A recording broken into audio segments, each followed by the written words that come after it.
Ameni. Ameni. Toda ngokufarira imese pano pabroadcast pedu. Dangokufarira kuise kumatimana kwa Mwari wadikani. I hope Mwari vari kukuchengeta inai. Nguva yechando ino tinochengetwa naShe, muchengeti wedu, muhweri wedu. Toda kusvika patinonamata. Toda kutendai Mwari wamasimba ose, da kuongai masikati ano, da kurumbidzai, da kuremekedzai. Changamire makazvidzwa nokuda kweupenyu hwedu, iyemi muvambi nomukwaniso kutenda kwedu. Tinokutendai nokuti makatinakira, tokutendai neshoko renyu ratakutaura Mwari. Tibatsirei tirinzwisise tizive zvamunoda. Mazvita Mwari wamasimba ose muzita raJesu. Amen. Vadikani, toda kungoverenga shoko raMwari rinowanikwa kuna John chapter 11 vhesi yakazikanwa yakagara zvayo ichingozikanwa zvakanyanya.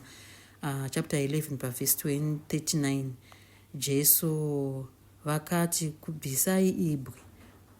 Martha hanzvadzi yowakafa akati kwaari, Ishe wakutonhuhwa. Ameni. Ndoda kungotendawo Mwari neshoko rawo nai. Jesu vakanga vaudzwa kuti izvoni Razaro wamunoda ari kurwara, asi Jesu vakagara zvavo kusvika pakutorwarisisa, kusvika pakutonzi wafa, kusvika pakutonzi avigwa, kusvika pakutonzi hembe dzagoviwa, kusvika kwaita 4 days. Jesu ndobva vakusoenda zvavo. Hanzvadzi dzacho dzikachema dai Jesu makanga mamuripo, hanzvadzi yedu yaimbofa. Asi iwo Jesu vakangoti zvoni, unotenda here zvandakambokuudza? Iye akati, aiwa, ndinotenda kuti paachamuka vakafa achamukawo. Zvikanzi aiwa. Jesu vaitotaura kuti izvozvi unotenda here? Ndobva vakuenda kwanga akavigwa. Ndopandaverenga painzi vakati bvisai ibwe. Maria akati aiwa akutonhuhwa nai. Kune mamwe masituations adzinoti kana hama dzako chaidzo dzinotokuti hazvichaiti zvaakunhuhwa zvaora. Asi ndinofarira Mwari wamasimba ose, muridzi weupenyu hwedu. Ivo vanoti hakuna chinovaremera. Ukaverenga shoko raMwari zvakanaka kuna Jeremia unonzwa zvinzi, ndiri Mwari venyama yose, zvireva kuti hapana chinovakona. Ndozvavaita vakaipapapa zvikanzi zvoni, bvisai ibwe. Apa Maria akuti aiwa akutonhuhwa, zvichaiti 4 days akutonhuhwa. Ndobva ibwe rabviswa, ndobva vatoti Razaro ndobva atobuda. Abuda akatonzi chimuregedzai aende nai. Zvireva kuti Mwari hakuna situation yavanotadza mudikani. Iwe ungatofunga kutoti wega iwe iyi hombei. Aiwa, Mwari vedu vanogona zvose, nokuti ndivo vakasika denga nenyika, ndivo vakasika vanhu, ndivo vakasika mhuka, ndivo vakasika makomo nezvose. Saka hapana chavanonzi havagoni. Hazvinei kuti yagarisa, yakurisa, yairebesa sei.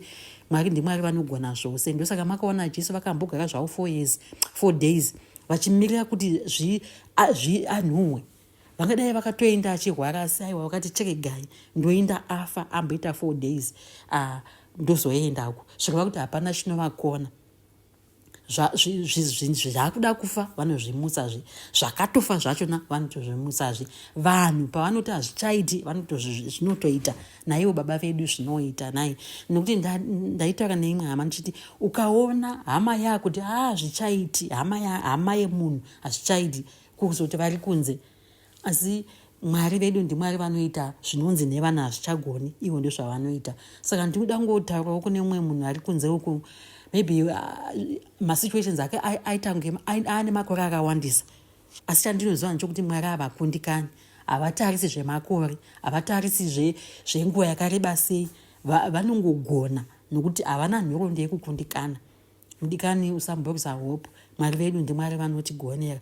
Zvinenge zvatonzi zvatofa hapasisina, ndopavanoda ipapo, ndopavanotangira. Tikatarisa murume anonzi Abhurahama, akanga atonzi atochembera, asi Mwari vakamuita zvejaya akaita mwana anonzi Isaac. Pamwe chete naSara, anzi anga atokotama, asi sagoni kufamba, akatasukwa, akutobata mudonzvo achitodonzvaira.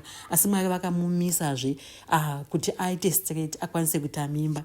Zvireva kuti Mwari ndiMwari vanogona zvose. Vadikani, usanyengerwa newakaipa, nokuti wakaipa anokuudza, anokutaridza kuti takisaoni. Ufunga zvichaite izvozvi, zvichaita izvi, zvane 30 years, zvane 40 years, zvese zvemakore hazvina basa. Asi kuti Mwari ndiMwari vanoita nenguva dzavo, ende havamhanyiswi. Saka hatidzidzei nokuziva izvozvo, kuti ungaona zvimwe zvinhu zvanyanyisisisa kurebesesa. vamwe vachiitwa zviri ipapo iwewo zvako zvinge hapana chambonyanya mudikani. Chakangokosha kutenda kuna Mwari Wamasimba Ose. Ivo vakatombokuita, ivo vakatombokusika. Usati akasikwa nezvino maitirwo atakaitwa andoshamisa. Saka Mwari havangazongotadzi kuita izvozvo zvaunoda kuti vakuitire. Vamwe vanoda vana, vamwe vanoda mabasa, vamwe vanoda zvino nezvino, vamwe vanoda kuti zvidai, hapana chavanokundikana. Mwari vedu ndiMwari vanogona. Chakaipa ndokuti akaipa akataura muupenyu hwedu ndipo unoona kunge zvinhu zvakaoma. Kana unongomuudza kuti iwe hauna chaunogona, asi vanogona ndiMwari vedu. Mwari vedu ndiMwari vanogona zvese vadikani, hapana chavanokundikana. Isu hatingoipai trust kwavari nokuti vanotigonera. Nai murume anonzi Lazarus anga atofa for 4 days. Vanhu vatochema, vatogova hembe, vatopedza, vakutooneka kutoenda. Jesu zvavo kwakuzouya. Zvikanzi makamuisa kupi? Zvikanzi atora kutonhuhwa. Zvikanzi bvisai ibwe. Ndobva atomuka. Zvikava kuti hapana chinonzi ichi. Iwe ungatofunga kuti pamwe ndozvako wega hakuna zvakadaro. Mwari ndiMwari vanogona zvose. Zvose zvacho zvaunofunga kuti hazviitiki, kuna Mwari Wamasimba Ose zvinoitika. Nai ndosaka zvainzi kune vanhu hazvibviri, asi kuna ivo Mwari vedu zvinobvira. Saka mudikani wangu ndinongokukurudzirawo kuti izvozvo zvacho zviri kukurwadza, izvozvo zviri kukuchemedzesa, izvozvo zviri kutadza kunyatsorara usiku uchichema, nezviri kukutambudza izvozvo, hungava urwere, hungava kushaya basa, hungava kushaya mwana, hungava kushaya pekugara, hungava kuita seiko, Mwari vanogona chese, everything. Mwari vanogona zvese nokuti ndiMwari Wamasimba Ose. Ndoda ngokuencourageawo munhu waMwari. Noti kuno mumwe munhu anga asingatoti zvangu zvazonyanya kudai. Ukangoverenga shoko raMwari kuna John 11 verse 39 inotokudza akatonzi bvisai dombo. Maria akatoti aiwa atone 4 days akutonhuhwa. Jesu vakati aiwa ndakukudzai kuti kutenda. Chongodiwa kutenda bedzi, kuva nefaith. Mwari vedu vanotigonera, vanoshanda nesu nefaith. Ukaverenga shoko raMwari zvakanaka kuna Hebrews chapter 11 unonzwa zvizhinji zvoni pasina kutenda hazvibviri kufadza Mwari. Saka ukangotenda bedzi kuti zvinoita ende zvinotoita. Zvinhu zvatinotaura nemuromo yedu zvinotoita. Tidzidze futi kutaura, tisanyarare. Hatidzidzei kutaura kuti zvangu zvinoita. Tisakundwe nezvidhakwa. Unoona zvidhakwa chinototanga kutotaura kuti izvoni next year ndichatenga mota, next year ndichazodai, achitoita zvinhu izvozvo. Isusuwo tinonamata tongonyarara. Saka hatidzidzei kutaura kuti Mwari vedu vanoita. Dambudziko iri hapana, nokuti ukaverenga shoko raMwari zvakanaka unonzwa shoko raMwari tanzi zvoni ndiwani wegomo guru pamberi paZerubhabheri uchaitwa bani. Zvova kuti zinhamo rako rikaita zigomo, Mwari vanoriita bani posaka patiwo flat.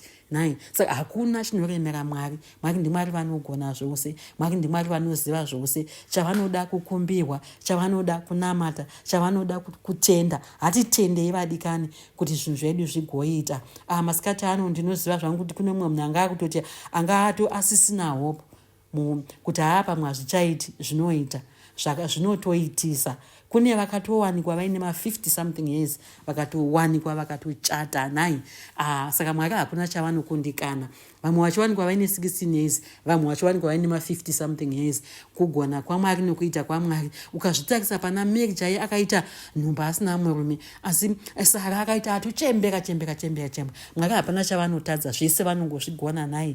Saka tikanyanyoverenga futi shoko rinotibatsira, nokuti unoona zvakaitirwa vamwe. Vana Hana anga asina mwana, akaenda akanochema, Mwari vakamuitira. Zakaria anga asina mwana naMaria, hanzi na Elizabeth vakaita vana vachembera. Saka zvinhu zvacho zvese tikadzidza kuverenga shoko nekutenda, zvinhu zvedu zvinotiitira zvakanaka. Masikati ano mudikani, ingogamuchira, ingotenda kuti Mwari ndiMwari vanoita. Situation yako iyoyo hapana chinhu, iyoyo hapatomborina. Pana Mwari hapana chinhu, nokuti vanongoifuridza 2 minutes hapasisina. Zvinhu zvatokunakira. Saka tikangotenda bedzi kuti Mwari vedu vanotiitira. Mumwe munhu anodambudzika kushaya mari, akangobata mari yatoenda, vangovaudza chete. Nokuti ukaverenga shoko raMwari zvakanaka kuna Genesis uko, kuna ana Exodus, unonzwa Mwari vachiudza Moses kuti ndaunoudza kuti ndichava iye wandichava. Saka nezvinge zvangooma ingoti Mwari vachava ndiyo vachava. Dambudziko rako iroro. Mwari vedu vachitigonesa. Ukaverenga futi shoko raMwari unonzwa zvitanzi vanhu ivavo mukuona hamuchazovaoni. Mozisi atumwa naMwari naye zvikanzi vaudze kuti ivava maenemies enyu aya hamuchazomaoni futi, zveshuwa dambudziko rako iroro hauchazorioni futi kana Mwari vakangopindira. Mwari vedu ndiMwari vanobata, vanopindira, vanotiziva, havadi kuti tishungurudzike naye, ticheme, titambudzwe newakaipa. Iwe kungomuudza wakaipa kuti hauna dhoo, hauna mukana, iwe wakauya kuba kuuraya nokuparadza ndozvako zvokuda kungoona vanhu vachingochema, asi Mwari vedu vanoda kuona tichifara.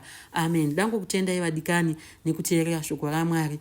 Tingodzidza kutenda, tingodzidza kunamata, tingodzidza kutaura, tingozvidzidzisa kuva nefaith, kungotenda sokuti zvinoita kuramba uchingotenda, kuramba uchingotaura mukati muupenyu hwako kuti zvinoita zvinotozobva zvatoita nhai. Dango kutendai nokuteerera shoko raMwari. Mwari vekudenga vakuwanirewo nyasha kwese kwamuri nemhuri dzenyu, muchengetwe naShe. Tizosangana futi next week. Egai tingotenda Mwari manherano masikati ano kungonamata. Ndinokutendai Mwari wamasimba ose, ndoramba chingokukudzai mutsvene nehama dzangu dzandaudzawo Mwari kuti kutenda kunoita kuti zvinhu zviite.